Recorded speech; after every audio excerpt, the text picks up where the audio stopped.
Here I come.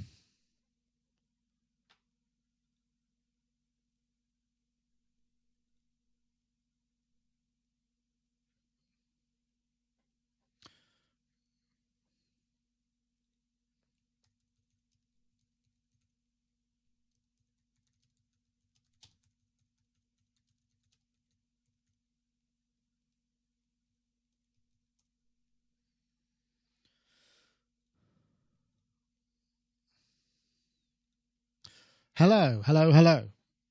Can you hear me? Let me just get myself a glass of water. I'll just...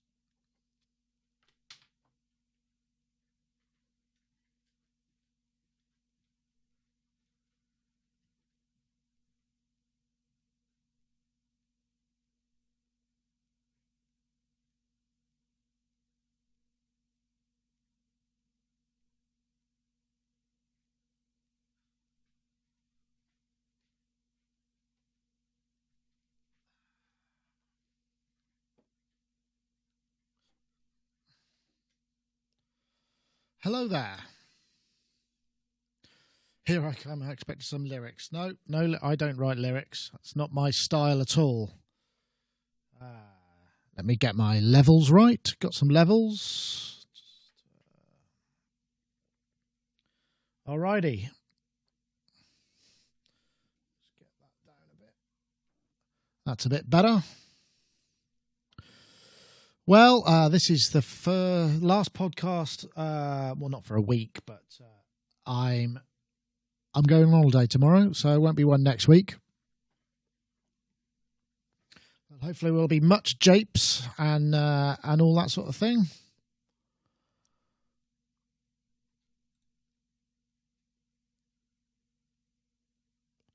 Let's have a look.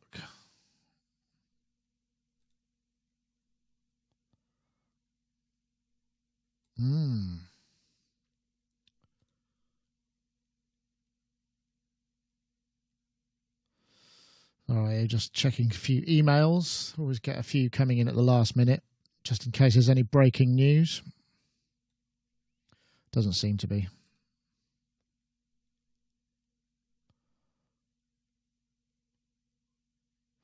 So, apologies if some of you are hoping to see that Electron Digitac video. It's bizarre, but they had a deadline which they didn't send out the date of until yesterday, and their email server crashed, which meant I didn't get it. So I published it, and then they I think the problem was it kind of caused a lot of problems with other publishers who they had got the news out to. So I pulled that until it's going to be in a few days. So I hope that's all right with you all. I should be able to make it so from my my haunt where I'm going for a bit. Anywhere nice? I'm going to Porto, yes, which I think is nice.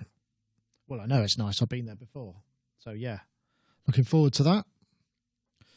So, yeah, apologies for that, but it will be back again.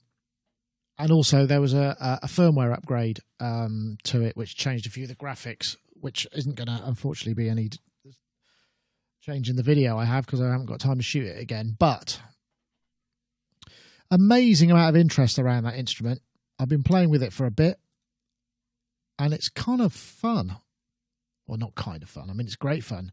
A very classic drum machine. The sample quality is actually really good. The sound of the D2A sound pretty good. So, yeah. Yeah, their email had parameter locks on it. Email server had parameter locks on it. Yes, so no one can figure out how to use it. Very good. It's actually not that complex to use. There's some of the file stuff is a bit kind of odd, I think, but 1, 2. I'm getting a funny. That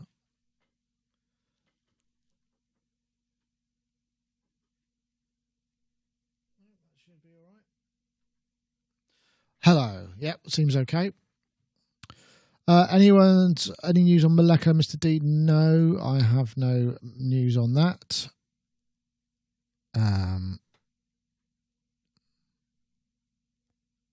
Yeah, if you're not seeing me, hold on. Well, they won't be able to.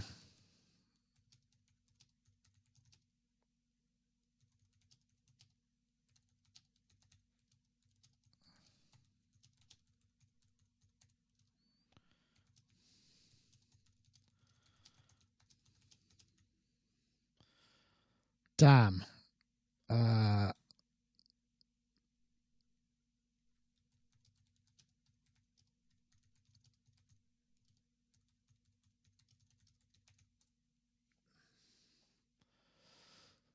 What happens is on the Sonicstate.com/live page where the player is embedded, what used to happen is YouTube just had a static player, but every time you start a new stream, it has a different video ID. So I have to update that. And if people have been hanging around in the chat room on the Sonic page, Sonicstate.com/live, then it doesn't show the new player. So I have to update it. So they have to refresh the page. Any more Sonic Live events planned for the future? Nothing imminent, but I would like to do something. I am playing at the Synthsea on June the 11th in Hastings. If you are in that neck of the woods, because it's quite a long way away, that's my next gig, which I've got to practice for like hell when I get back from holiday. Yes, got a bit of work to do there.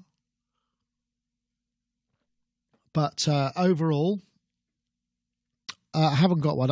I would like to try and get something done for the episode 500, but it's just finding the time at the moment. 1 second.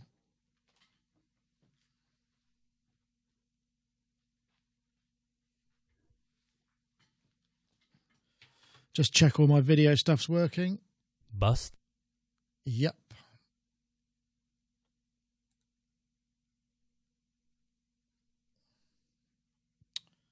Headphones. Are we going to see any Moogfest coverage on the site? Well, that's a good question. We're not there. Katie Kilobyte was there. She was having difficulty with some of the video stuff, but also there was a really weird scenario where basically they wouldn't let her take direct audio from the subsequent 37 because Guitar Center had some kind of exclusive. I'm trying to get to the bottom of that. It's a bit of a bizarre kind of thing. So there may be some videos coming. I'm going to be on holiday though, so I'm not going to get a chance to publish them unless somebody else does it. But we'll take a look and see if there is anything. So yeah.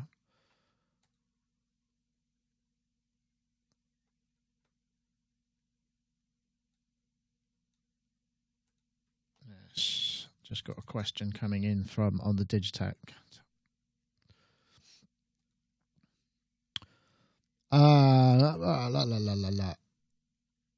Gas. Oh, it's a shame.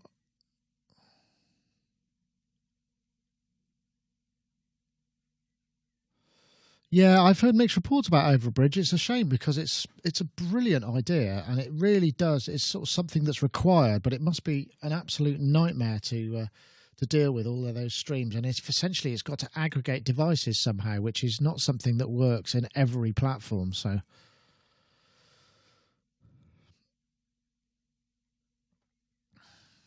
let me see.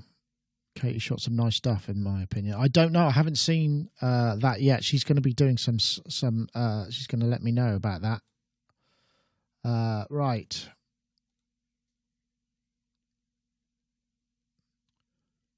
Oh, the Overbridge is unusable. Oh dear, that's not so good.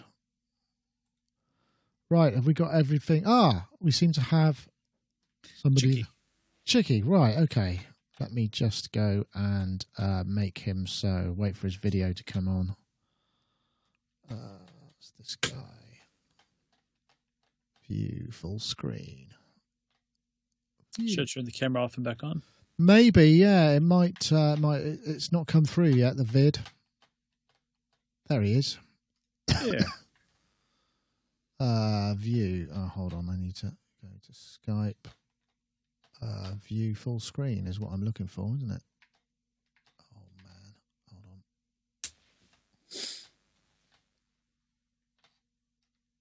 Enter full screen. That's what I need. There he goes. Yeah. Let's see. Have we got it? Yes. Oh, that's hold on. I need to change that round. I need to change the thirds. Just give me 1 second. Go right ahead.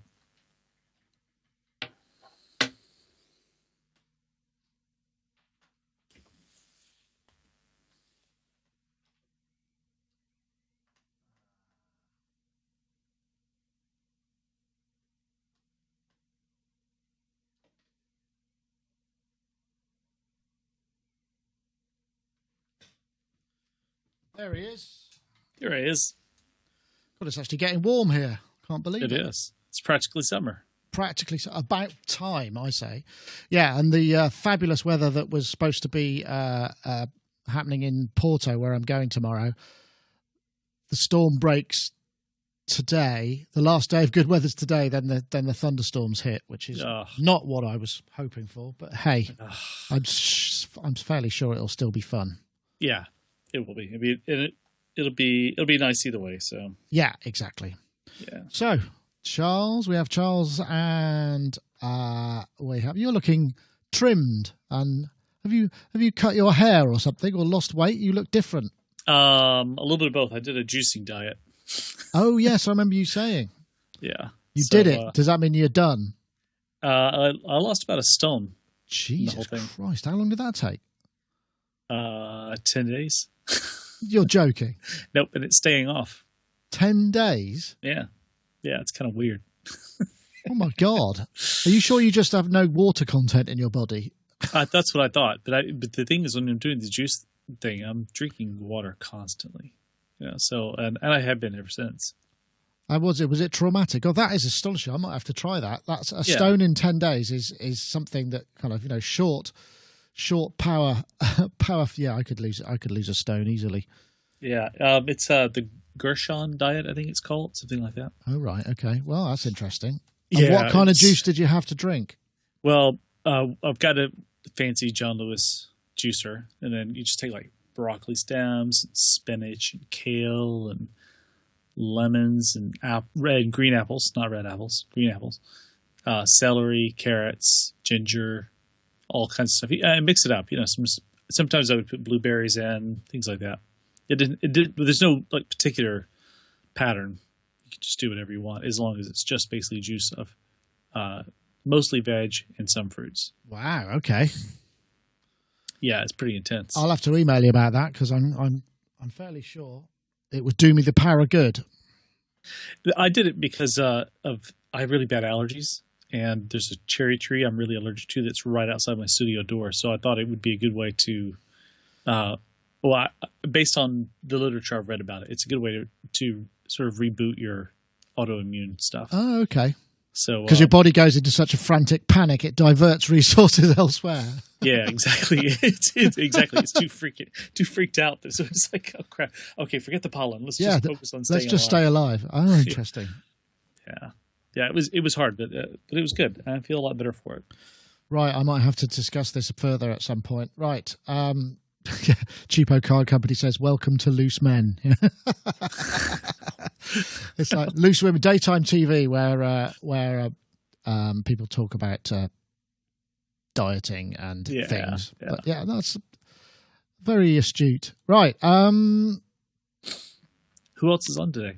Gaz is on today. Oh, good. I'm just waiting for him to show. What's the time? 10:02. We're a bit early. So I'm just trying to think what else has happened. What else happened? So you've been doing.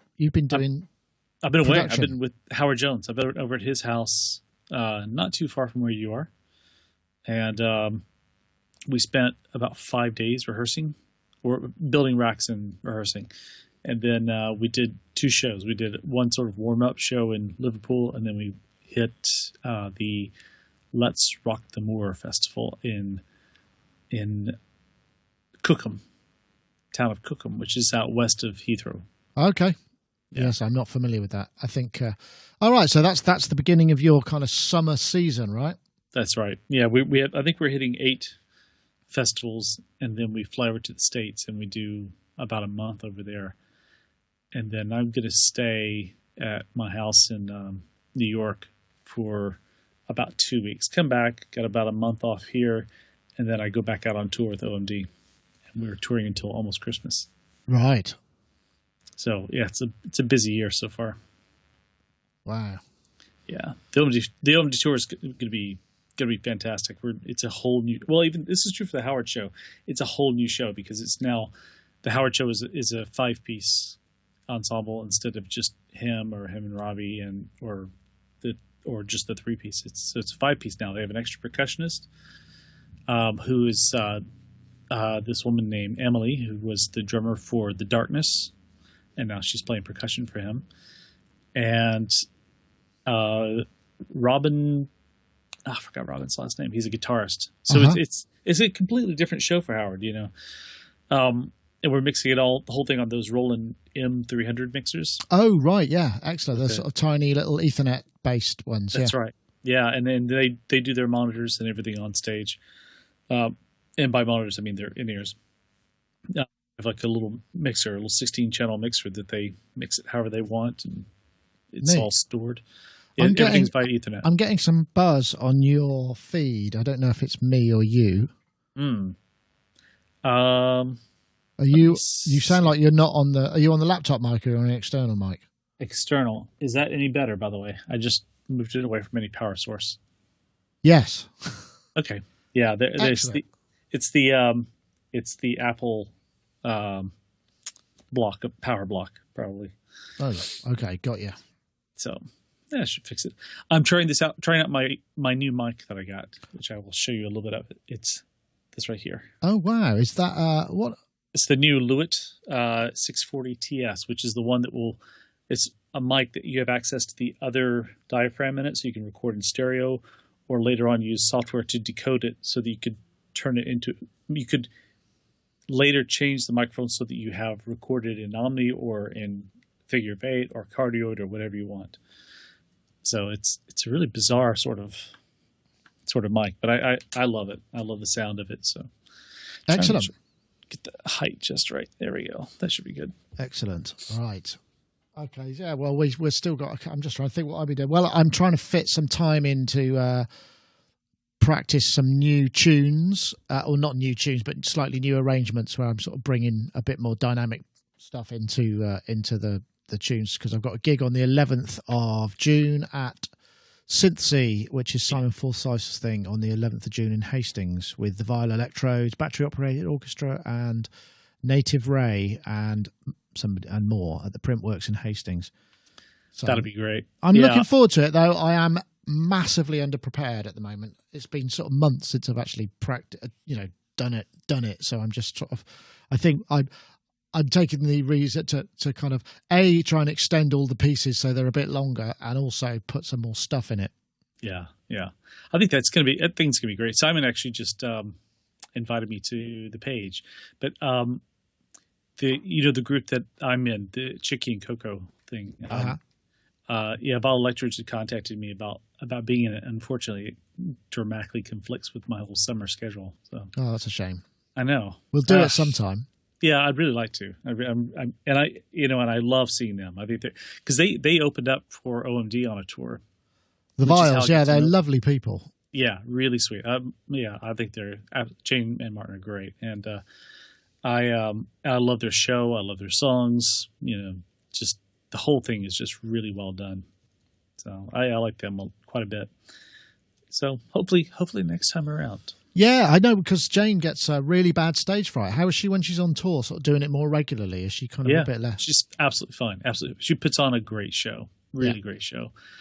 She looks great. She always looks fantastic. And she's just great stage presence. Yeah, I really enjoy the Andy from OMD normally was just smitten with them. He loved their songs, loved listening to them. Like every night he would come out and listen to them.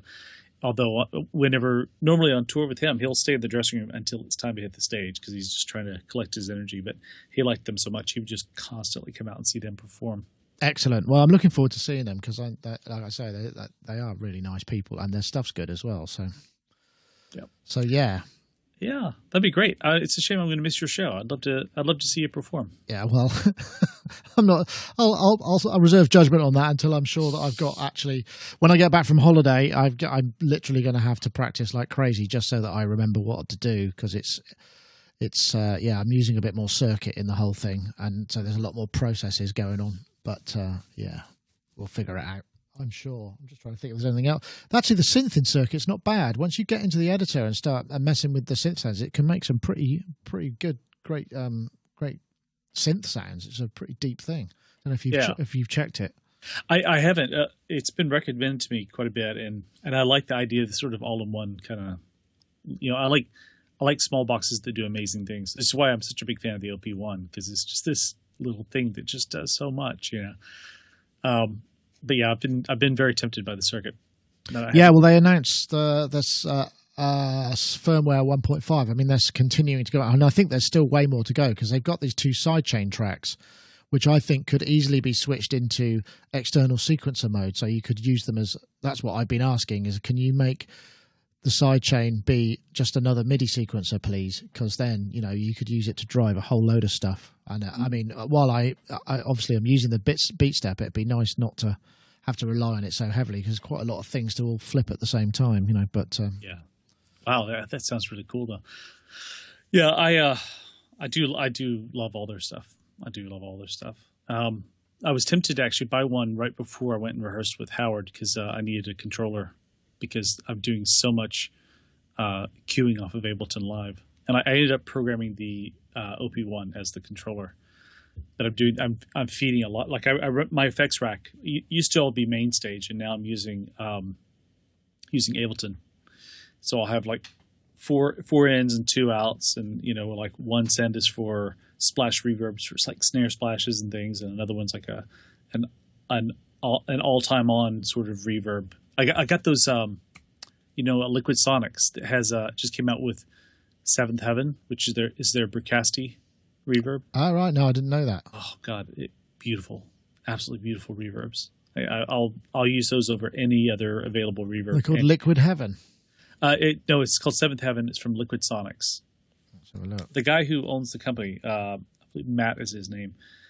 He made Reverberate and Reverberate 2 and Filtrate. And I really always liked Reverberate. I thought it was really great.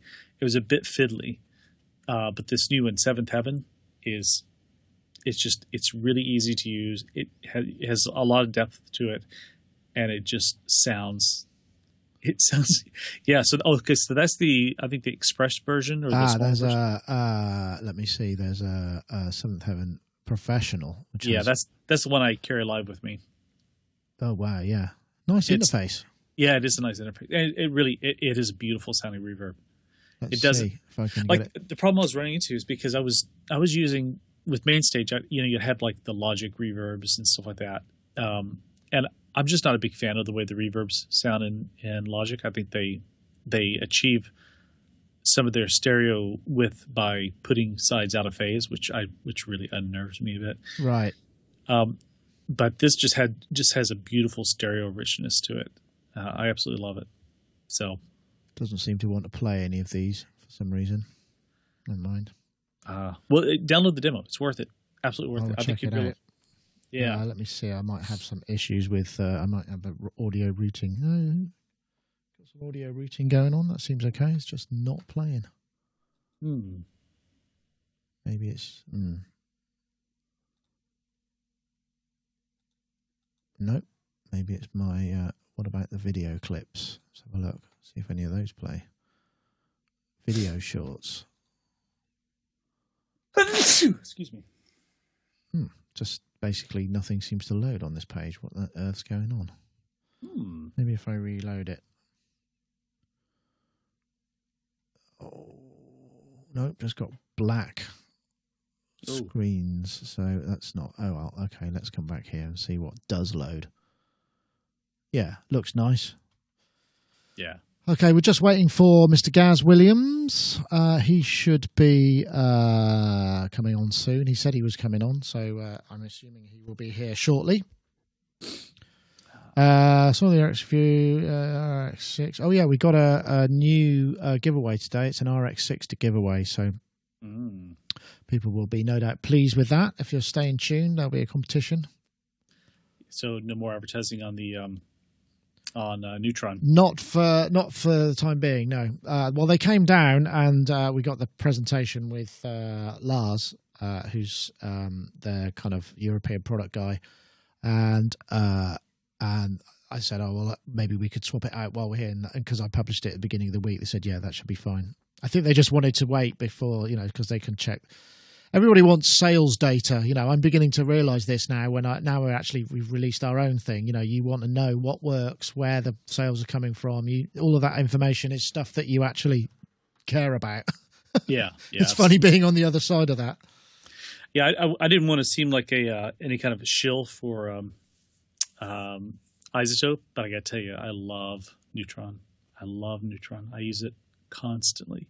It is my go-to signal chain for almost everything. Wow. Okay. If I could use it live, I'd use it live. I love the EQs. I love the compression in it. Right. Cool. I used to use alloy a bit, and I always thought alloy was pretty good. But there were other things I would use, to get really smooth compression and everything. But we nearly have, Gaz. Sorry about that. Neutron is amazing. Gaz, we're just waiting for your video. Can you hear me? I see an icon of him. I'm guessing he can't hear me. Oh. Where is he?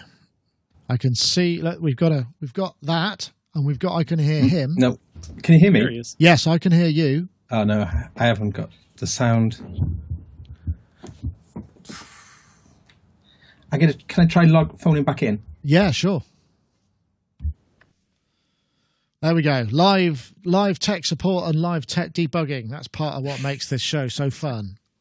I've been trying out some new software, actually, which is a really interesting piece of software that runs the whole thing off a single MacBook, including the streaming, all the video sourcing, all of that stuff. And it's it's a bit terrifying. Because I think we use 6 computers or something to produce this show, and it's kind of like, it'd be nice to do it with one.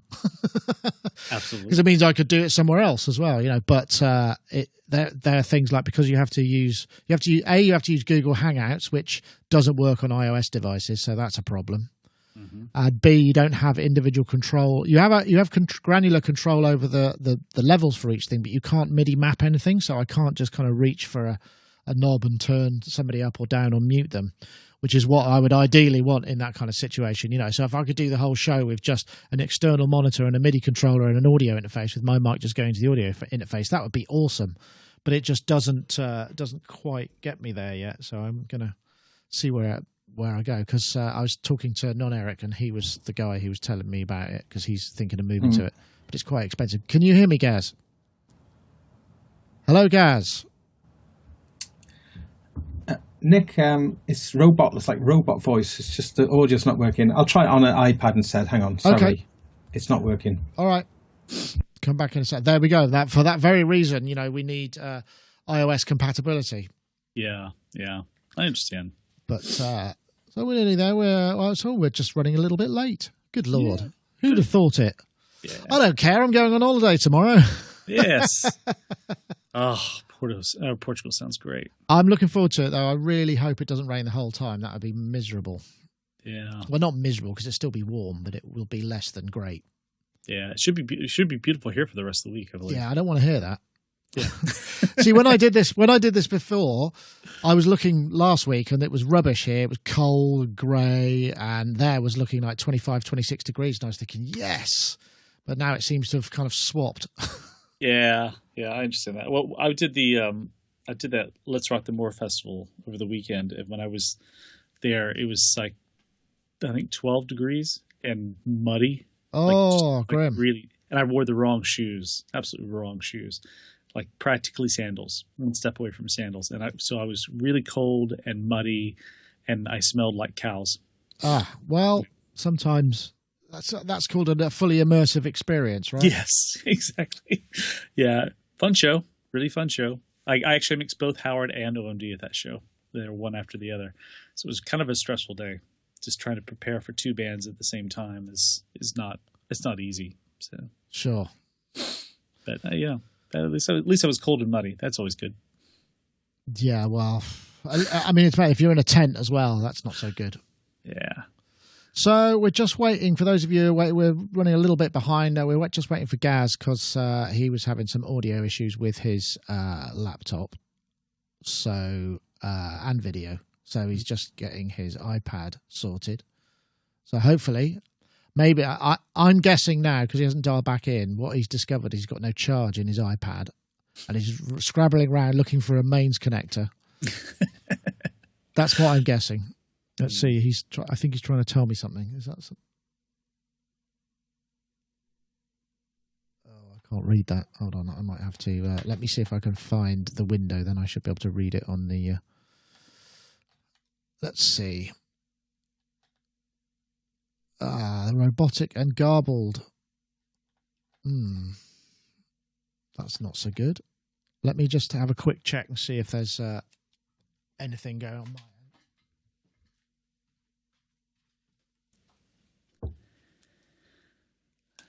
So for those of you listening in, I'll keep you entertained with the dulcet sounds of my voice. Hello. And now Nick is back. Let's see. Have we got Gaz yet? No, not yet. Okay, that's curious. I just need to, let me see, I might be able to... If it's going to end up being just me, I sort of wish I'd had researched everything a little bit more. So, sorry for the delay, folks. Just a technical issue, we think, at Gaz's end. We're not entirely sure. We're just waiting for him to come back online. He seemed to think that the audio I was sending him was not functioning correctly, which may indeed be the case. But let's just see. You're sending out a single feed, which goes to everyone, I assume. Yeah, I mean, it has, but they all have their own audio input devices and what have you. Let's see.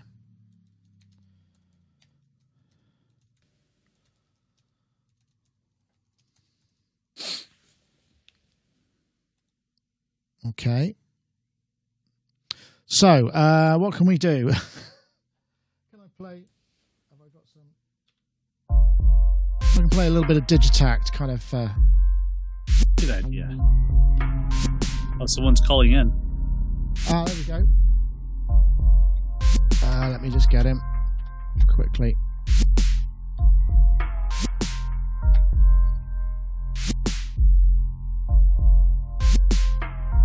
Hello. Hello. Hey, Gaz, can you hear me? Yeah, that's it. That's working. Perfect. I'm glad. I'm glad it's not me. Oh, I don't. This is my same system. I couldn't get the thing. Don't know.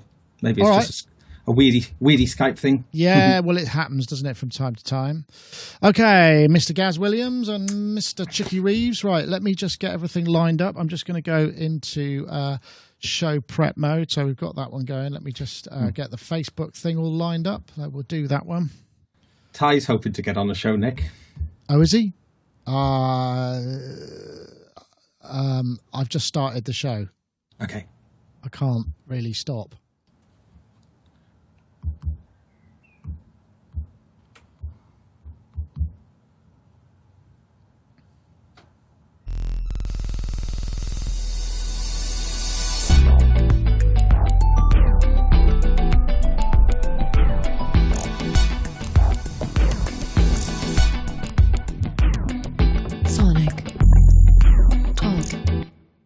Hello, everybody, and welcome to Sonic Talk 493, recording today, Wednesday, the 24th of May, 2017. Yes, I'm feeling kind of footloose and fancy-free because I'm going on holiday tomorrow, although you're not supposed to announce that sort of thing online, are you? There will be people at my house and people at the office, so it's not like I'm leaving an empty place to be burgled. But yes, so I'm quite excited, and this is my last kind of official duty before we go. So Sonic Talk, for those of you who maybe haven't seen this before, this is basically a podcast to do with music technology, the technology surrounding audio, recording, live performance, software, DJ, controllerism, all of that kind of stuff, synthesizers. So if that's the sort of thing you enjoy, please stay tuned and please do subscribe to Sonicstate.com. We're streaming this live via YouTube, also via Facebook. Hello to everybody out there. I want to say hello to the chat room, and we've also got our YouTube chatties as well. Nice to see you all there. We've got a good fulsome number, as something that I'm allowed to say from time to time. As long as I don't say it too much, I get into trouble for that. Anyway, let's introduce our guests. We'll start off with Mr. Charles Chicky Reeves, who is a front house engineer, composer, songwriter, producer. He's there in his studio, surrounded by round things, tape, reels, and speakers, and all of those things. How on earth are you, Charles? I'm doing well. Surrounded by mandalas. Yeah, that's what they are. I'm very pleased to hear that. Everything's going great. So you've been doing production rehearsals for summer gigs, right? Yes, for Howard Jones. We're doing. We sort of kicked the tour off last Saturday at Let's Rock the Moor, and then we're going to do 7 more festivals in the UK then we go to the States and we tour the States. I think we're doing a total of 30-something dates, maybe 34 dates. It's a big tour. Got five acts opening up for us, which will include Paul Young, English Beat, Modern English, I think Bow Wow Wow, and I know there's somebody else, but I can't think of who it is. I know the feeling. It's hard to retain all this information at all times, isn't it? But anyway, I hope that's going to go well, and we'll keep an eye on your progress. So I guess that's going to mean you're going to be away from us for a little while. But as I say, next week's fine. There's always hotel Wi-Fi, so that's true. That adds a little extra frisson to the whole experience. I've seen Rich Hilton, log in from hotels, so I figure I'm man enough to do it. I can do it. Yeah, well, Tokyo, all sorts of places. Yeah, we've done all that. Anyway, thanks for joining us, Charles. And we also have Mr. Gaz Williams there, who's there in Bristol. Gaz is, of course, a bass player, producer, music technologist. I'm guessing you're are you still in the thick of Charlotte Church Pop Dungeon gigs? Yes, playing in Brighton. Not Brighton, sorry, Birmingham. Birmingham, yes, in a couple of days for the Pride Festival. So that's going to be colourful and fun. So I'm looking forward to that one. Excellent.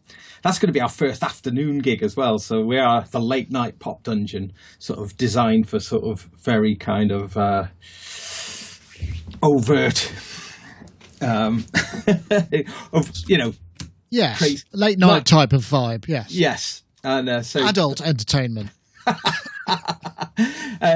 So that should be pretty cool. I'm looking forward to that. I'm also just finishing an album now, Asteroid Deluxe album, which I'm dead excited about. It's called The Lawn, and it's a concept album about the council house building program from the 50s and the 1960s. Wow, that is conceptual. It's sort of just about the sort of like when you look at the architectural plans and the beautiful crisp lines and all the kind of utopian and idealistic sort of ideas that they had, and how very quickly it sort of turned into slum, sort of what it was trying to replace. And it's just quite an interesting sort of aspect, really. So, writing songs about concrete, really. Music concrete, I have to say that, because yes. Obviously that's if you pronounce it music concrete rather than concrete, then there's a discernible difference, right? That's going to come out in the summer. We're going to launch that in the summer, and we're going to possibly launch that at the Green Man Festival, where we've been booked to play. We might do the launch for that then. So keep your ears and eyes peeled for The Lawn Asteroid Deluxe. I'll tell you, it's amazing. There's loads of Erebus on it, and Octave Kitten 2, I think. Is it the Kitten 2 that Bang plays? I'm not sure. I don't think I've seen her with it, but excellent. Some analog love. Yeah, and actually quite a bit now after Deep Mind 12 is on there too. So very much in the swoosh and whoosh duties, psychedelic kind of noises and sort of sound effects, which it's actually very adept at. Excellent. Excellent stuff. I should point out, we talked a little bit about Blade Runner last week, and there was the signature sound from the Blade Runner trailer for 2049. And I did notice that Spectrasonics posted a little tweet, a social media post saying they heard a lot of Omnisphere too on that. So it may well be that some of those sounds are in fact all software, as we'd thought. But that's just a testament to, I guess, how good that can sound.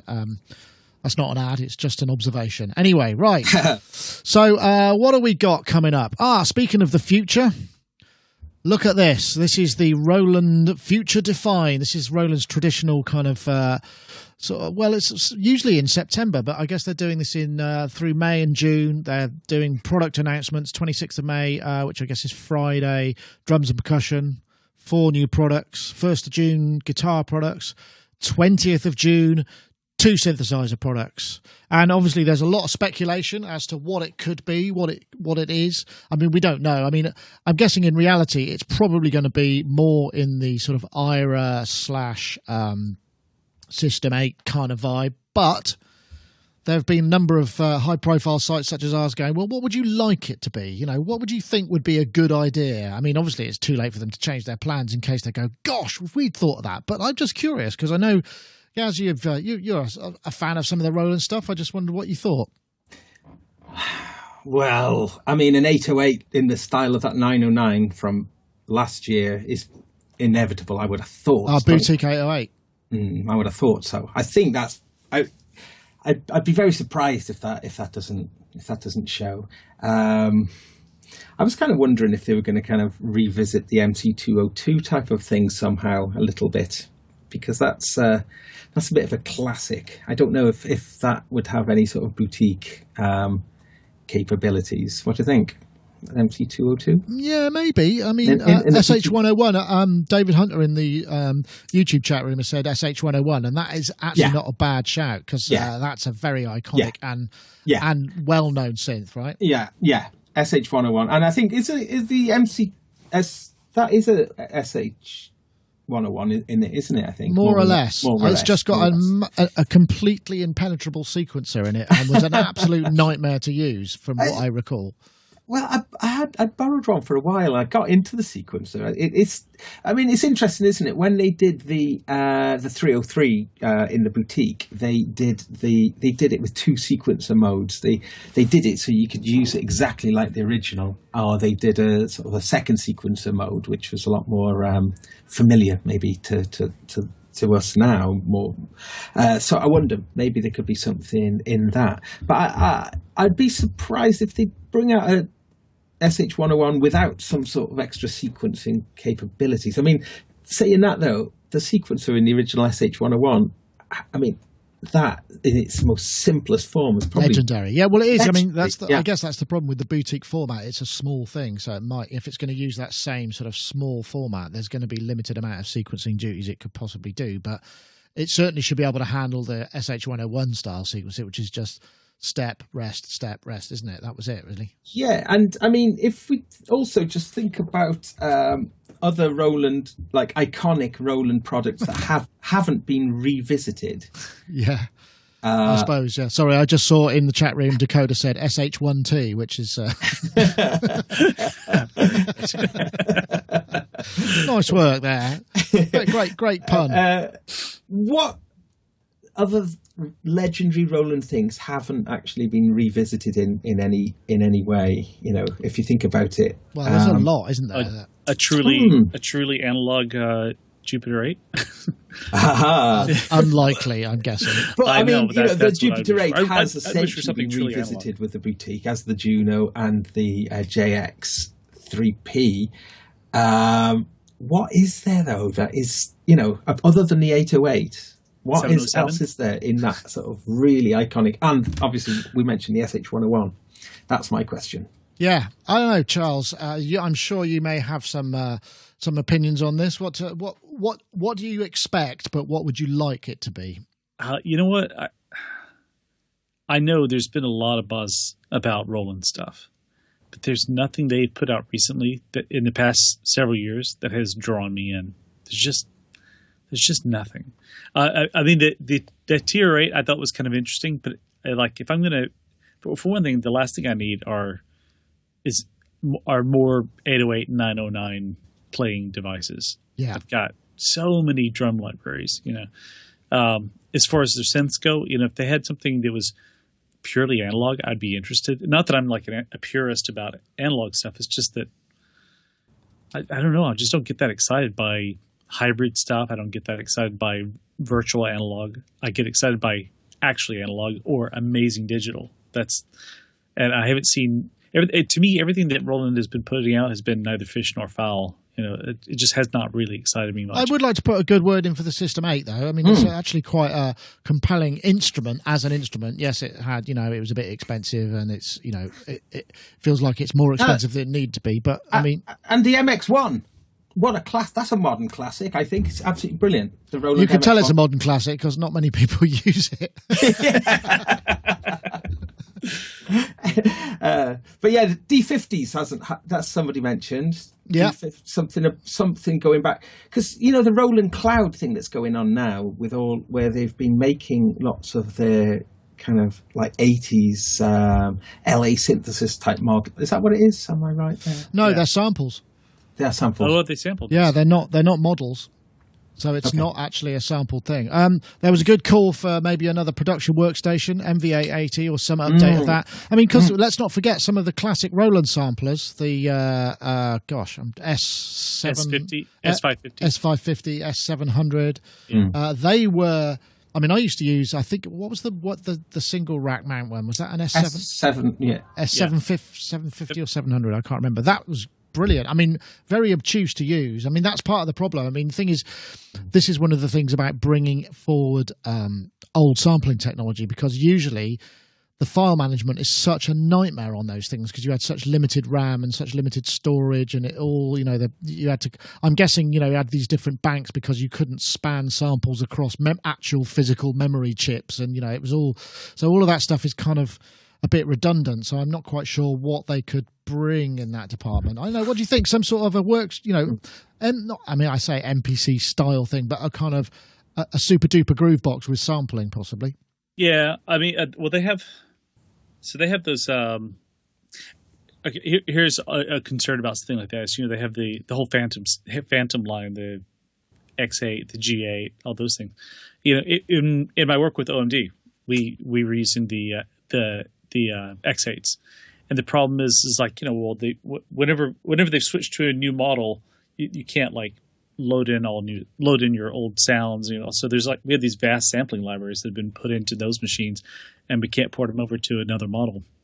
So I'd be a little scared about going to a workstation that they create, because it's a little bit like Google. You don't know if they're going to support it in a couple of years' time or what. So, but yeah, I think that that Akai box, the one that's sort of this all-in-one production. The MPCX, yeah. Yeah, for the sort of like the live playback and so forth. They did something that was a little bit along those lines, but more synth based, not. Here's a thought. Remember the there was an Oberheim, was it Oberheim sample player, or is it that just played all kinds of sample formats? If you take that and you convert that to like a box that will load V-Synths patches, D50 loads of different patches, however it does it internally. So it's just a legacy patch player. Yeah, that would be good. That would be. I mean, I've got a closet full of stuff that I could load into a machine like that. I'd love something like that. That'd be great. I guess that's just a laptop, really, though, isn't it? With plugins, but yeah, but I don't know. Just thinking. If only there was a device that was like a square device that had a screen on it that we could make it do different things. Yeah, I think what that would be. I mean, I'd be interested to see if Roland do go back into the Groovebox market, because in a way they really stuck with it, didn't they, for a long time, with all the different sort of iterations of the different MC boxes, and they got really quite. Some of them really, I mean, they were, and they were very, very. I mean, I'm sure I've mentioned this before, but you see them all over the place. Is it the SP202 and the you see those. 404. You see them. I see them in carnivals, in fairs, where people trigger the kind of like, hold tight, buckle up, here we go. I mean, that's just but that's a use that's kind of outside of the kind of niche of music making. Something like that would replace that, but also keep the, quite a lot of hip hop producers use them as well. I'm guessing those are probably kids that came up through that couldn't afford an MPC, so found the next best thing that they could afford. So, you've got people that use that legacy stuff. So there's probably a big market for it. Yeah, because I mean, the SP555, I think that's the model, was the big boy in that range. And that was, that's over 10 years ago now, I think, since that one came out. And so I'd be interested to see if they go back there. I mean, the MV800 is highly regarded. That's their kind of MPC. A lot of people still really hope for a new one of those, just because it was a big old beast, that was, wasn't it? One on reverb.com for £358. Yeah, those things are pretty cool. They're a bit limited, but they're pretty cool. So, a much more up-to-date one of them could be cool, couldn't it? I'd like to see something like that coming out. Yeah, I mean, I guess the problem with all of these things is at the back of my mind, I'm just thinking, what a nightmare you'd have to, because not only do you have to release, it's not just the hardware, you then got to design a kind of usable and not too impenetrable OS and GUI for all of that stuff. And it's just kind of like, who can, that's a lot of work, I'm guessing. Anyway, that's so 20th of June is when the synth news drops. If you want the other news, as we say, Friday for the drums and percussion thing, 4 of those. Presumably that'll be variants of the TD range, maybe some pads, who knows. Guitar products, 4 of those as well. Only 2 synths, and actually, and then the 23rd of June, more guitar products. So they're going big, going large on the guitar side, which is a kind of curious because the guitar market, as we've seen, from various trade shows, just feels very static. There's not much exciting stuff happening in that world. So maybe there'll be something exciting from the guitar side. Who knows? That would be kind of cool. It's 8 a.m. local time. 8 a.m. local time. Okay, that is. Hold on. Let's see. Right, okay, so we got the 3 a.m. in New York. 8 a.m. London, 9 a.m. Paris. Okay, got you. Wow, that's a bit of a nightmare. So midnight Los Angeles, 7 8. Oh, yeah, wow. And 3 a.m. for New York, which is going to be painful for some New Yorkers. Well, I wonder how many people are actually likely to stay up all night. It's not like you're watching Super Bowl or something, is it? I mean, it's kind of like a product launch. You go to sleep, you wake up in the morning, you'll hear about whatever it is anyway, so I'm not sure the time is really of the essence. Not quite. Anyway, let's have a look. What's next? You'll probably let's have a word from Isotope, because we've got a new thing going on, and I will apologize in advance, but I had to put this ad in, and it's obviously a pre-release ad, so it's not actually, it's coming soon, but RX is here. So here we go. So we're switching products. Obviously, RX6 has just come out. It's not coming up. It's got new modules. In the advanced version, you've got some really complex machine learning stuff that allows you to discern dialogue from all the background noise. And the demonstrations that we had were very impressive, and that's in the advanced version. In the standard version, there's a whole load of stuff on the music side. So you've got remove mic and headphone bleed. You've got spectral de-essing as well, which is actually pretty cool, eliminating breaths and stuff, which, as we know, is a lot of editing to create that perfectly clean vocal. This might well just sort of save you several hours when editing. So please do check out RX6. If you go to isotope.com/RX, as with all this stuff, there's a 10-day demo there, and you can check that out. And we did last week, we did have a competition for Neutron, and I'm pleased to announce the winner this week is somebody called Viger7. Last week is called Viger71, Viger71. That's their Twitter handle. And they tweeted, "I don't think I'll ever mix well unless I win a copy of Neutron from Isotope and Sonicstate," which is a nice bit of creative use of those 140 characters. So Viger71, if you get in touch, you are the proud owner now of Isotope's Neutron, which is their mixing plugin. But if you want to enter the competition this week, we've got an RX6 competition. So Isotope RX, if you want to win RX6, I think it's the standard version, we want you to tweet the hashtag audio repair, one word, the hashtag audio repair and the hashtag RX6 to @Sonicstate and @Isotope Inc. That's the hashtag audio repair and the hashtag RX6 to @Isotope Inc. and @Sonicstate.com. And that will enter you for the competition. Obviously, there's no show next week, so we'll announce the winner the week after.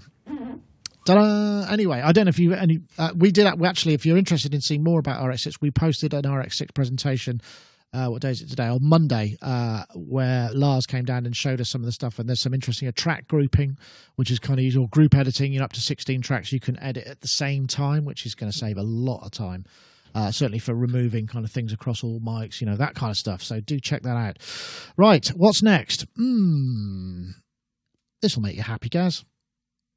Bustle Dude is a 5-channel monophonic mixer running from 4 AA batteries or external power supply. This makes it great for portable rigs, and since each input has a mute switch, it's really performative. Performative, I like that. That's a good word. I'm not sure if it's a real word.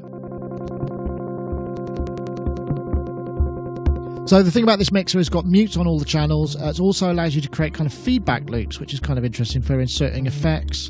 And there's a drive, and each channel of the 5 channels is up to 20 dB of gain on the line input. Mono mixer, mono inputs. But now I'm guessing, we've been talking about this for a long time. There's been people kind of trying to make their own little electronic doodahs for this kind of like portable monotron style, Volca style mixing. And it seems this is it, or is it, Gaz? What do you think?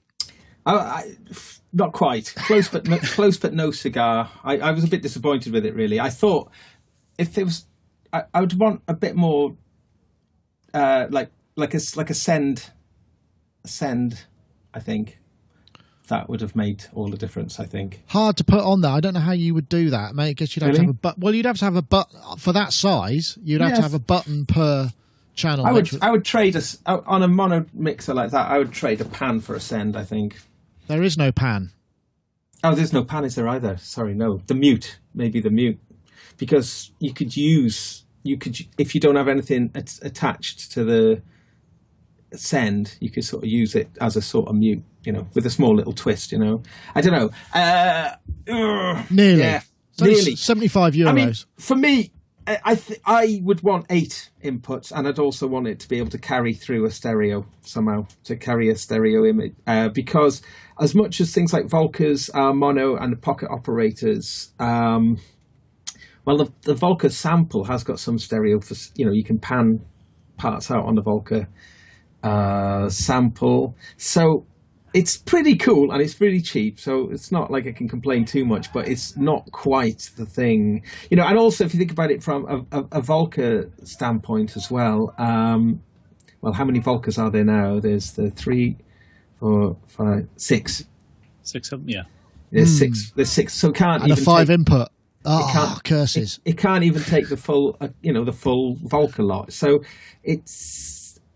that's not to criticise what it is, because it's got loads of functionality and it's very cool for what it is. But it's not quite that thing that's necessary, I think, for that, for the bit miner kind of world. Second, so in the chat room, Iga Sabara says just get a second dude for sends. I'm not quite sure how that would work, but I think they do some interesting kind of feedback routing, which with effects inserted in between. So some clever, more creative stuff. I know, Charles. I'm guessing this sort of thing probably doesn't function heavily in your world because you're operating at line level and stereo signals, and probably aren't doing that many portable gigs, right? No. If I was, I'd just carry my my Xair 18 with me because it's small. But yeah, it's it's only £75 or €75. Well, I guess it's almost parity now. But I just think for that price, might as well just spend a bit more. And there are other things out there that have more functionality that are not much more. Yeah. So I was just get something else. Although I did like that whole feedback loop. I like the tone it was generating within the mixer itself. But to me, that's a single function for €75. It's not really worth it to me. I don't see any games being changed by this one. No, perhaps not. Well, I'm surprised. I thought so for spending a little bit more, what would you recommend? Let's see. Gosh, I'm trying to blank. There is actually a competitor to it. I'll let you think about that. Maybe. I think there's probably the best one. Really, is the Behringer 1002B. It runs on batteries and you can get them £78.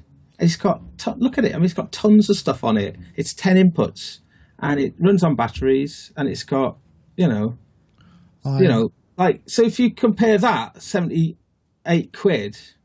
Oh, okay. Yeah. Yeah, it's sort of like it's laughable, isn't it? Really, because it runs on batteries. If that's a criteria. Okay, the little dude is really small, but I mean, Wow, it's got 5 mic inputs. Yeah, it's got. EQ on all the channels. Gosh, I wasn't aware of that one. Yeah, I mean, it's unlikely. It's unlikely to be. The dude is unlikely to be. It's not like you're going. Yes, but the dude is going to be much higher fidelity. I mean, it's unlikely to enter that sort of domain. So yeah, good call. Good call. Yeah. Behringer would be great. Did I show that? I was showing Was I showing the image there? That's it there. Yeah. Yeah. No, good call. Okay. Well, you're off the hook now, Charles. Sorry. I did see another one. It's driving me crazy. It's not a normal console maker. There's a synth maker who makes another mixer, and I think it's a six input. I don't recall. Okay, well, if it comes to you, just shout it out, and we'll come back to it. So that's fair enough. Okay, so that's the Bastel Dude. Great name for a mix. Dude, where's my mixer? Which I thought was a particularly good headline from our headline writer at Sonic. I did like the video, by the way. It sounded like I know they're Czech, but it sounded like Count Dracula is showing you how to use I love to count. Yeah, I know what you mean. Just quickly, Nick. Someone saying the loop mixer Maker Heart is about 69 quid. Okay, I'm throwing this up here now. Let's have a look. This is just an Amazon link. So yeah. Okay, yeah. That's 5 channels, 3.5 stereo inputs, or 10 mono inputs and 3 outputs. See, much. That's the closest one yet, actually. Okay, no sends though. No, unfortunately, you could possibly use the stereo aspect as a send, couldn't you? Yeah. That's true. Good call. Okay, so there we have it. There's even more. Is that passive or is that aggressive, rather? As it were. Let me see it. Let's see at the back. It's got. Yeah, power. It needs power. Oh! Hang on. What's that? What's that D sub thing? That's not. That's a. Is that USB or what is that? I don't know what that is. Loop in or out. I don't know what that is. You can connect more together. Okay. Ooh, nice. That's pretty cool. All right. So, this is actually a better mixer. Yeah, wait a minute. Okay, so there are other alternatives out there, though. Bustle being a kind of small manufacturer, it's good to support them too. So, if that's your thing and you love the Bustle way, which is a very cool way of doing things, and they're a very kind of groovy company, sort of collective. It's got the right aesthetic, hasn't it, for plugging in those little things like operators and stuff, or like the micro granny and the other Bastel little things, and the patch blocks, all that kind of stuff. It sort of it would fit with that kind of world very nicely. I think that's very true. Okay, let's have I'm going to go to this one first because, let's just have a little bit. I found this guy that showed up on Facebook. This guy called Lewis Cole, who I think is a genius. He's obviously let me just play you something.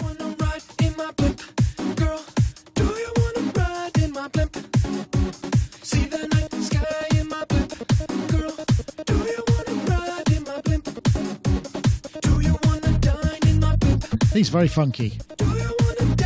And there's also, he's a really good drummer. I think it's coming in a second. Yeah, Let's see if it comes. 1, 2, 3, there we go.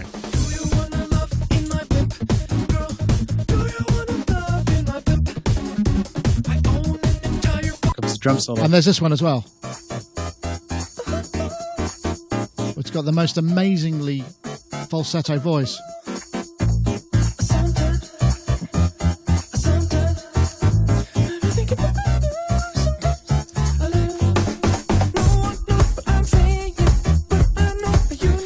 I won't play it all. What a groovy guy. And all of it, as far as I could tell, it's all pretty much played for his. This guy called Lewis Cole is in a band called Noah, who've got, that's Knowei. I've got the fantastic track on YouTube, which is all about the US government keeping their eyes on you while you're perhaps engaged in private matters. And it's absolutely hilarious. I won't play it because it's quite rude. But he's studied jazz, studies at USC Thornton in LA, and he's obviously a really hot musician. I don't know, and he's got the groove, don't you think, Charles? He's really very groovy. He's so good, and the woman who sings with him, Genevieve Atrida, I think is her name. She's the main singer for Noah.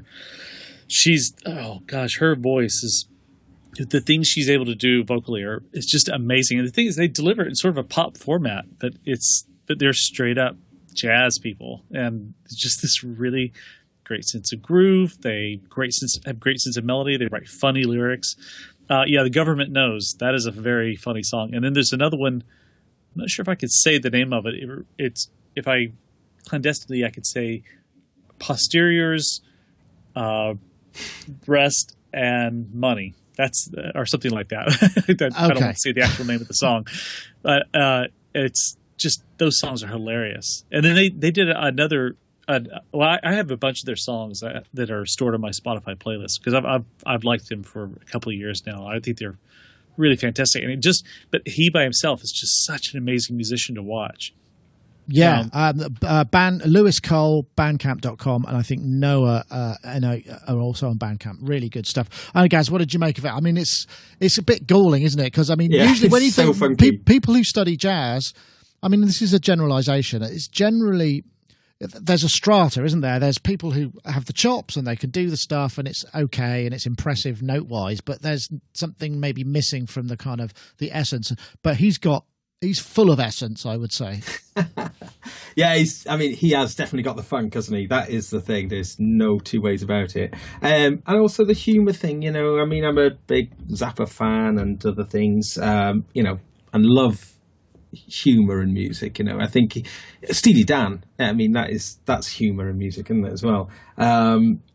You know, there's plenty. Yeah, I think there's lots of place for that, you know, and people shy away from that sometimes. Certainly within the more jazzier end of things. So that is cool. I'm a big fan of that sort of taking kind of like obvious skills, but combining it with silliness, really, you know. Yeah, no, I spotted it, and I just couldn't stop listening to the Blimp track. It just sort of went through me. There's a really funky, I mean, all of his stuff's got really funky kind of rhythm keyboard parts that are just sort of mind-blowingly complicated, and that certainly the second track, he plays the whole thing, and it's just like, what the heck? How can you be so good? That's just not fair. It's upsetting. It's upsetting that someone is that good, because I'm just such a mediocre musician, and it makes me mad. Yeah, I just say, how long would you? Yeah, it's like I've been watching. There was also another video from Masonic, M4SONIC, who did some pad, and you're just looking at the level of skill and how on earth he remembers how to be able to trigger all of these complex bits of music, and you just think, I just can't imagine how a human is even able to kind of do that sort of stuff. Anyway, I just wanted to throw that in there. Lewis Cole, check it out, and also the band No. It's very funny stuff, and really musically satisfying, certainly for me. I mean, it's of a type, but he plays it so straight, and his videos, he doesn't smile an awful lot. He's just kind of like giving it straight to you, and I like his tude. And the songs are just really good songs, really good quality songs. Yeah, they are. Sorry, Gaz. I was just going to say, I went to see Snarky Puppy 2 weeks ago, and you know, just in terms of this, slightly off topic, but just to do with this sort of more of a like how like jazz has come back into sort of rock music in the last few years, and I also saw you know, Thundercat, you know, the bass player, and it's interesting to see how, because a lot of them are embracing synthesizers. So when I saw Snarky Puppy, for instance, they had a lot of synths on stage, mostly Moogs and Nords. Yeah, but there was definitely. I think I actually saw he had a new Model D, the new Model D. One of the keyboard players did, but makes sense. But the reason why I was mentioning that, though, is just that they're using a lot of synths. So they're taking that analog synth approach of maybe Herbie Hancock and George Duke and updating it for sort of now. And it's just really cool to see a lot of youngsters really, really digging that kind of sound, which has been sort of out. It's funny, I mean, because it was really in. I mean, George Duke, Dukey Stick, and all those times. I remember seeing that stuff on the Old Grey Whistle Test, which is a sort of old BBC kind of live music program. And some of those, you know, and there was an era, wasn't there, where virtuosity, understated virtuosity, was the thing. And, you know, I think that's actually come back almost through control rhythm and pads, because people who can play amazing stuff just on really unusual instruments are kind of seen as new. So it kind of almost opens the door for people who can play really amazing stuff on more traditional interfaces to come back in as well. It's just there's a real risk of it becoming just, you know, twaddle. Yeah. But you know, that's where a bit of humility or a bit of humor or all those kind of things really counter that. Just like, you know, just notes for notes' sake. Yeah. So I don't suffer from any of that kind of stuff, fortunately. So I'm literally, you're lucky if you get more than an eighth note division phrase out of me at any time. So. More likely we caught a note, to be perfectly honest, but there we go. Right. This was actually, let's do this. I wanted to just draw your attention, because we've got a special offer on our Wave Junction Max for Live synth. This is Max for Live Synth. It's a 4-voice paraphonic with 3 filters, 5 LFOs, 5 envelopes, and a 12-slot mod matrix. And you can buy it directly. So you do need Max for Live and Live, obviously. But we've got a 10% code off at the moment. So if you're interested and you were just thinking, I mean, it is only 20 quid. So, I mean, it's not exactly going to break the bank. If you use the code WJ1705 at the URL that you can see, which is bit.ly/wavejunction, use the code WJ1705 and you will have access to a 10% discount. So go to it and help support the site and enjoy something a little bit different. It doesn't cost a bean, really. Right. This was a topic. I was listening to the Pro Tools Expert podcast, episode 270. If you go to Pro Tools Expert, they've got a weekly podcast. They're up 270 this week. And I was listening to it, and they had one of their topics was if you were starting out, would you recommend or would you go for Pro Tools? And I thought, well, that's quite an interesting topic. So it's very much inspired by them. Do check it out. They've got a lot of really good content there as well.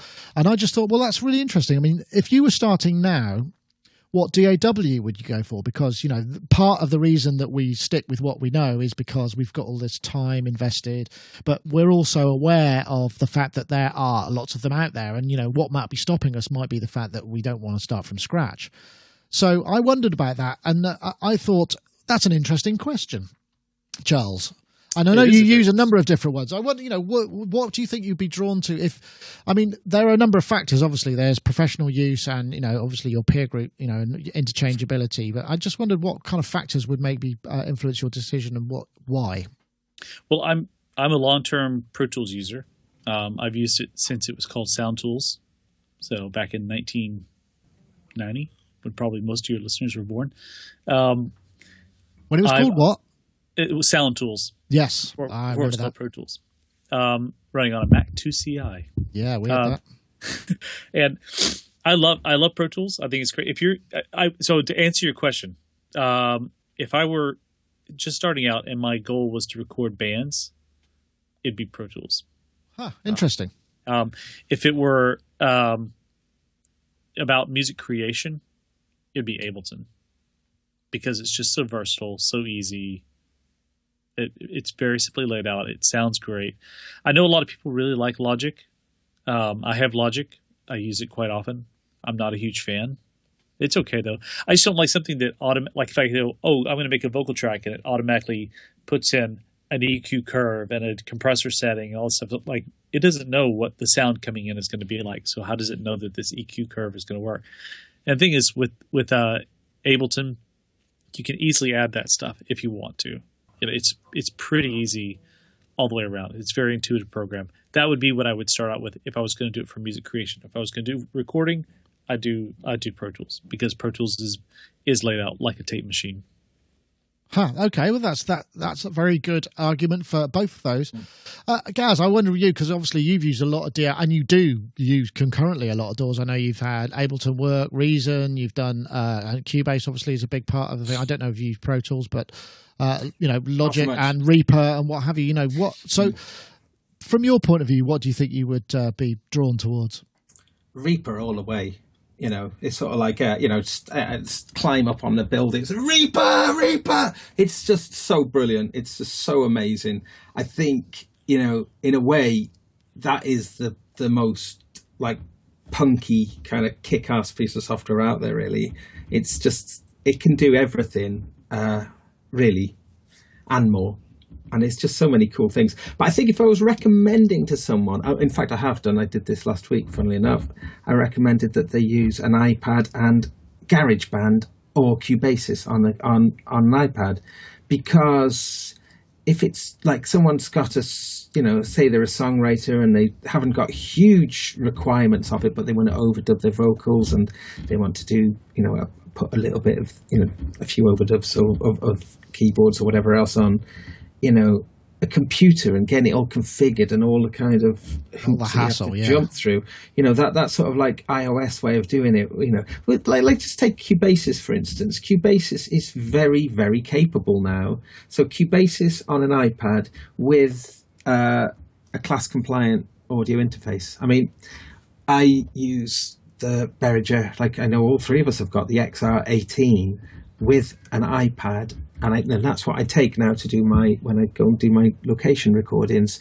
What's cool there for me is Cubasis. You can then import Cubasis projects into Cubase ProperWin, so you can actually combine it. But not that you need to. You could do it all within there. And I think that there's something happened with the quality. I mean, for instance, like the reverbs and stuff in the are really decent now. I mean, they might not be the best, but you could get pro results on it without all the nonsense. So I think that is such a kind of compelling reason to go down that sort of route. I mean, that, as I say, singer-songwriter, guitarist, instrumentalist, maybe that possibly more so than someone who wants to do lots of stuff with soft synths, although the soft synths are pretty cool. And the other thing, Gadget as well, now on the iPad, you can do so much with it. So I think we talk about these, I mean, we're kind of pro users, so we've got the requirements of things like Cubase and Pro Tools, but for people starting off, and it's just or it's just about the essence of what you're trying to do, just about the creativity, I would say maybe doing the iPad approach, really. But or when it comes to the door, Reaper, just because, as I said, that's interesting. I take your point about having to do all the setup and stuff, and I was wondering. I mean, also the fact that we've got this kind of new strata of DAWs, sort of Studio One, we've got Reaper, we've got these things with the code base is not so old, so it's not sort of tied into this kind of morass of legacy features and kind of compatibility that kind of is a real bane. We've talked about this before. I think I thought about this as well, and I think I'd probably gravitate towards Ableton, which I don't know that well, but I've been learning some things about it this week because I've been doing sort of various demos. One was group tracks. I didn't even know about that. It's like, oh, that's cool, because I was trying to figure out a way to I just want that scene to play, then that scene, then that scene, then that scene, and there's no way to do it in the actual scene trigger, but you can do it with group tracks. So that's one thing. Or the other thing, I think I might be drawn towards Bitwig as well, because that's kind of got the both. You've got the linear, but you've also got the triggering as well. So so you've got both of those ways of working. So I might be Studio One. Studio One has that as well. Yeah. So there are choices, right? Mm-hmm. There are choices. I think I take Gaz's point. I think the idea of actually starting out on iPad and with GarageBand or as you say here, GarageBand and Cubasis, that's actually a pretty wise way to start, because that at least will get you an idea. To me, the hardest part is understanding. If you're going to record something using a microphone, the hardest part is understanding the concept of signal flow, which I find that people that I teach, that's the hardest thing for them to grasp about how sound gets from the microphone transducer to the speaker transducer. And because most people will just plug a mic into a USB port and go, hey, it happens, But I think they could learn on an iPad. They could learn how the essential thing flows through. They could mess with soft sense, things like that, and then step up to a laptop, then step up to the studio world after that. Yeah, absolutely. Take baby steps. And I think that's the other thing. I mean, we're very much also tied into, if we have, say, if you're at a recording session, you've got a band there, and you just go, hey, I know, I'll try a new DAW today. It's just not going to happen, because you don't know that your workflow and the way that you like to have things happen are going to fulfill the needs without you spending a lot of time scratching your head. I mean, that's the one thing I think is down for Reaper, because I find even now, I use it quite a lot. Sometimes I just don't understand how I'm grouping stuff, how I get sends, just signing outputs, just is a little bit kind of too far away from the front. It sort of feels like it's a bit more scientific. I mean, and I'm not saying it is, it's just not as immediate as it is with other things for routing inputs and outputs and that side of things. So even though it's very flexible, right? Do you think so? Yeah, I do. I think that whole I would kind agree of with them, yeah. single track idiom of Reaper, Yeah, that's good. Yeah, and and then any track can be fed into any track, and if you're starting out and you didn't have this kind of legacy idea or whatever, and then you came to Reaper and think, I want to plug that into that, and you can. And I think that's the thing about Reaper, you just can do all of that, as opposed to like with, say, Cubase, because of the VST structure of it, some things are still a little bit Yeah, convoluted. Convoluted. Yeah. Anyway, well, I just wanted to say thanks to Pro Tools Expert Podcast episode 270 for that inspiration for a topic. And I do recommend you check that out. So, yeah, hopefully that's been of interest to you guys. Right, let's have a look, see what else have we got. Oh, yeah, have I got this? Is this something? No, that's not it. I don't think I've got that. That's what I was looking for. The River, that's right. This new synth. Baloran, French guy, is working on a monster poly project, which is right here you can see on the screen, which is baloran.com, and it's called The River, and it's an 8-voice analog, but it's going to be multi-timbral, which is something that is actually, I'm really quite surprised that there isn't, there's some more pictures of it here. Here we go. This is what it can sound like, I think. Is it going to play? There's a white one which looks pretty cool. Ouais, bonsoir. Je vais essayer de vous présenter The River. Donc, cette version proto. Obviously, my French isn't fluent, so I'm not going to be able to translate for you. And as yet, Google hasn't quite figured out how to do it in real time. But it looks kind of like an interesting idea. And it, again, I just think, why aren't people making multi-timbral analog polys? It just seems, I mean, maybe it's too expensive. I mean, maybe that is an issue. It is a thing. And this guy, to be fair, he's going to start taking pre-orders by the end of 2017. So it's very much a one-man band, but it looks like a thing of beauty. Have you started to salivate over this? I mean, €5,000 might be a little bit steep, I think, but, you know. It's a bit, yeah. I can understand the mechanics behind why it's difficult to make that and stay analog, but it looks really cool. It looks really cool. I was listening to it on the vocals with the Genelec sub, and it just sounded beautiful. It just sounded so nice, and I thought, oh, I need that kind of warmth in my life. I need that little warm space right in front of me. Mm-hmm. Oh, perfect. I love that. Well, I could recommend. There aren't that many other options. I could recommend the Dreadbox stuff. As you know, I'm a fan. I've just done the Nix review, actually, in case you didn't see. I'm actually going to buy one of those. I'm going to buy a Nix. Are you? Interesting. Yeah. I watched your review, sitting in a nice bath, watching your review, and I thought, about halfway through, I was like, yeah, I'm buying one. And I thought... Anyway, sorry, guys, back to you. Haven't had your say yet. Go. Well, I actually haven't got much to say about this thing, really. I don't really know much about it, except other than, it seems a shame not to sort of have sliders on there as well as knobs for such a big thing like that, because I would always choose sliders for envelopes, personally. Yeah, I think knobs work better as knobs work better for that linear response, because that's one of the things that was a problem with the Nix. Some of those parameters are not linear; they're exponential, so it's very hard to to dial in those kind of little tweak. Yeah, you're right. For that sort of thing. Yeah, and I guess maybe it's. I imagine it's just as easy to make a slider or a pot behave in that fashion. It's probably a couple of resistors. I am absolutely clueless when it comes to the electronics behind this, so I may be totally wrong. But yeah, I know I take your point about envelopes, though. I just want to talk about the Nix. Yeah. I want to get one of those. It's just like, I've got it here. Oh, wicked. It's just having an error bus. Just as well. Can you polychain the error bus to the Nix like you can multiple error buses? I don't know if he can hear you. Sorry, yeah, I can hear you. I was just lost in reverb there. Can you polychain? No, I don't think so. You cannot. It's just a simple through out, or you can break out. The Hades, for instance, Prognosis has demonstrated it on a video. You can use the Hades, which is like the smaller one than the Erebus. You can use the MIDI out function and then use that as I think you have to bring the output back in. Oh, I'm not sure exactly how it does. I think you take the MIDI through in, and there might be a jumper switch inside the Erebus that you have to set. I don't know the answer to that. I mean, I didn't find that there was anything specific about that in the Nix, to be honest. I mean, I think the thing, but I mean, talking about the Nix, I mean, the only thing I would say is, one of the other downsides, which I didn't really cover that much, is it's not velocity sensitive, and there's no velocity output for the patch bay, and that I think the Erebus is. has a velocity output, which does help certainly.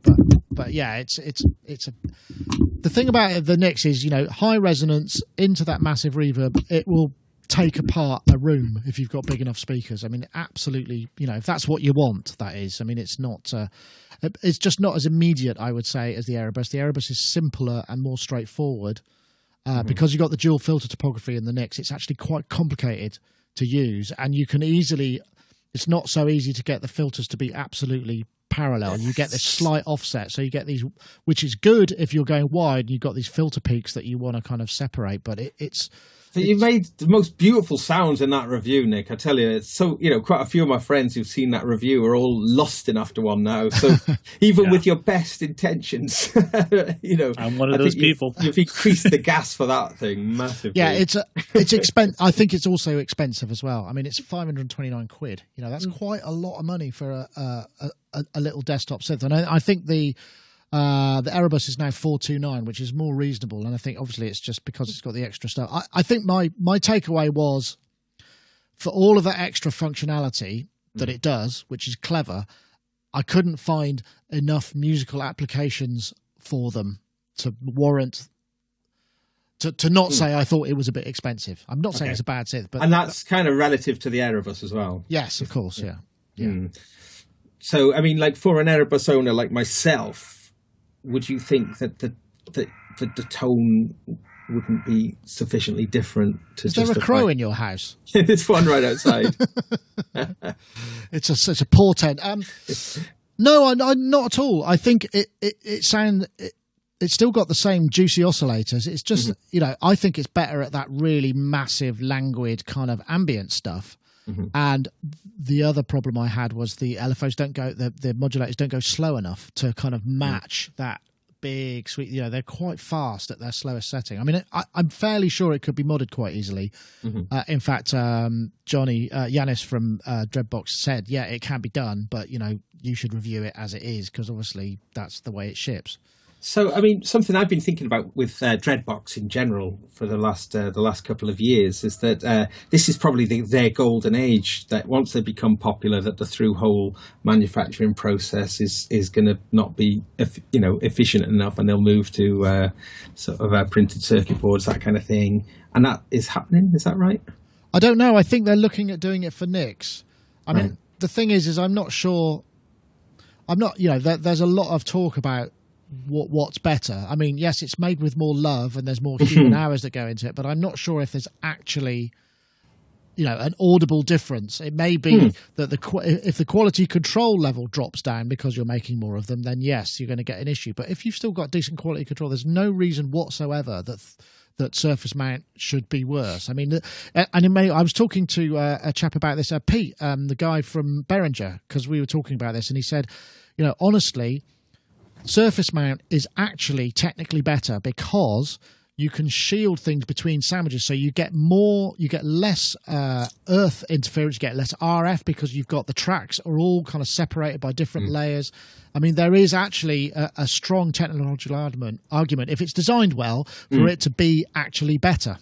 But there's something almost agricultural about the Dreadbox, or the Erebus that I've got, that I really, really like, and I wonder whether that is, whether the tolerance is, I don't know. I mean, I don't know anything about the technical side of things, but I was just wondering if that would be the case, mind you, I shouldn't say this, otherwise I'd be raising the prices of the current stock, but whether these, whether people will in 20 years' time look back at that period of Dreadbox. I'd say the classic, the Mark 1. Yeah, I mean, you might be entirely right, but yes, I don't know about that, but Charles, I'd say carry on. The one's made with love. That's. I love the idea that it's made by hand. I love handmade things. Actually, there's probably a lot of hate when they're made by hand as well, because people are just like hungover and pissed off. And, but you're not wrong there, because I was talking to Yanis about it. He said the problem is when you do make things by hand, it means that somebody's job all day, every day, is doing whatever, some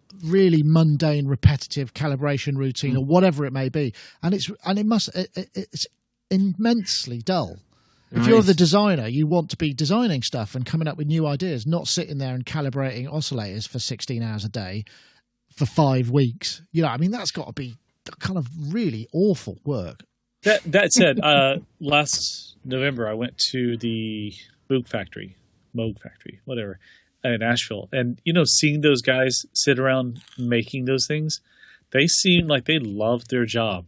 They genuinely seemed to love it, and that's what they were doing. They were circuit boards, soldering things. But it may be that they're a bigger organization, so they probably break, or they might rotate jobs, or they might have designed a more efficient manufacturing process that requires less human intervention. I mean, I don't know.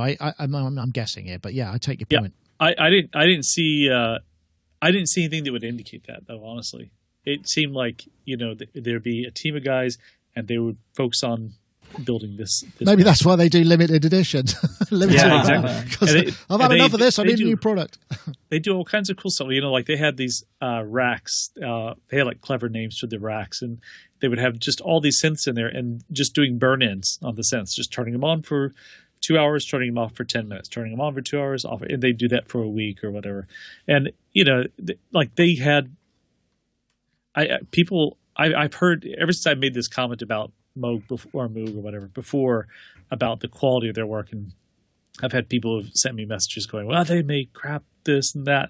It's like, what? But these people seem to genuinely love what they're doing. They seem to be really invested in doing it.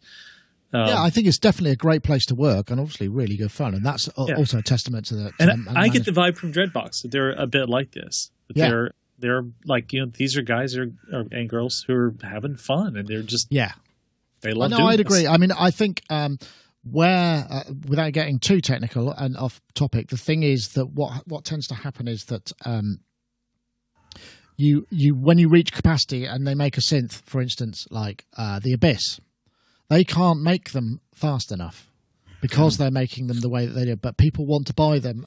They could sell 4 times as many possibly, if they could make them faster. But because of the process, they can't make them faster enough. And the thing is if you hire enough people and train them up to do it, your next production run might not require so many people. And then you're feeding the organization by designing products that people, so you can use your employees rather than for, the technology. Yeah, Gaz.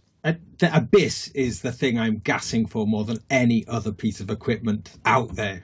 I really am. That's the thing I'm like, So it's interesting. I mean, I've just got the Erebus. That's the only Dreadbox product that I've got. But it's just like, I don't know. There is something particular about that company that I think that is just, I don't know. It's like rock and roll. It's definitely something rock and roll about them. Do you know what I mean by that? It's sort of just something. Yeah. Absolutely. Anyway, that's probably taken us to the end. I mean, now, of course, we're at the end of the show. I want to say thank you very much to everybody for joining us. Thank you to the people in the chat room. Thank you to YouTubers. Remember, there's no show next week. I'm on holiday. But there will be one the week after, and as we head towards our episode 500. So please do subscribe. There are other videos coming out and other stuff. In fact, we've got a visit from Tim Exile on Friday, which I think, Gaz, you're going to do an interview with Tim. He's bringing his full controller system down, so that is going to be really I can't wait. That's going to be so exciting. Yeah. So we're going to film that on Friday. Yeah, very exciting stuff. And also, don't forget, if you want to enter the competition, I'll just run this by you again. If you want to win Isotope's RX6, the kind of ultimate audio repair suite, we're looking for a tweet. And the tweet should have the hashtag audio repair as one word and the hashtag RX6 as one word. It doesn't have to be uppercase as it's listed here. And you tweet that to @Sonicstate and @Isotope Inc. That's hashtag audio repair, hashtag RX6 to @Sonicstate and @Isotope Inc. and you'll be entered for the competition, which we'll pick whenever. It's going to be the 9th of June, or I can't remember when the next episode is. Anyway, thank you very much, everybody, for joining us. It's been great fun. Charles, thank you. I hope you enjoy the rest of your summer shenanigans. And yes, if you're somewhere, anywhere, and you want to hop on, please do let us know. Always pleased to have you on. And I'll let you know when we're touring near you. Yes, absolutely. Love to come and see that. That'd be great. Howard Jones and OMD this year. So. Yeah, most definitely. And also, Gaz Williams, thank you for joining us too. You won't see me, but you'll see, Can I just say, I know you might have been talking about this before, just a couple of words about the tragedy in Manchester. Oh, gosh, yeah, it's awful. Because it is so horrible. It's, I'm really upset about it. I was in Manchester gigging not, only a couple of weeks ago, and just sort of that reality of this awful thing and to happen in a concert, it is just so awful. And I just think that at times like this, obviously I don't want to dwell on it too long because obviously it's a very, very sad subject, but love and kindness is the way, not more bombs and not more sort of retaliations, Here. I totally agree. And I think that's a lovely sentiment to end on. But yes, our thoughts are obviously with everybody involved, and it affects a lot of people in many ways. Yeah. Feels just one last thing. I should also point out that we've got the Cymru Beats coming up on the when is it? It's 17th of June. We're going to go down to that. I think we're going to stream some of the performers. That's in Cardiff at Chapter Arts. That's the kind of Welsh modular guys, so do check that out. And then obviously the week before, Synthsy in Hastings, where I'll be playing the viol, electrodes, battery operated orchestra, and native ray, and more. That's on the 11th of June in Hastings. So once again, thank you very much. I think maybe I should play out with a little bit more of Mr. Lewis Cole. And, yes. We'll play that out. Anyway, thanks for watching. That's it for this week. Thank you very much.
Thanks, fellas.